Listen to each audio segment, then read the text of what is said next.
Приготовим с вами сегодня самое действенное средство от кашля. Нам понадобится глицерин, лимон и мед. Обязательно смотрите на глицерине, чтобы было написано для приема внутрь. Нам понадобится лимон. Хорошо его тщательно помоем, несколько раз проколем вилочкой и поставим его в кипящую воду на 5-7 минут.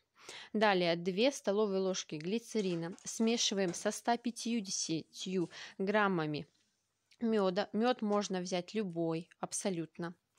Далее, когда у нас лимон с вами прокипит, немного остынет, мы полностью выдаем весь сок и через ситечко это добавим все к глицерину и меду. Все хорошо перемешиваем, оставляем в холодильнике на 6-8 часов для того, чтобы оно настоялось. Это средство справится с любым кашлем. Если у вас только начинающийся кашель, то за 2-3 дня он пройдет.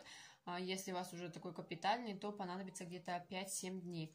Применяем по 1 чайной ложке, если только начинающийся кашель, 3-5 раз в день. Если у вас уже стойкий кашель, то 6-8 раз в день по чайной ложке. Применять только в том случае, если у вас нет никакой аллергии на те компоненты, которые здесь содержатся.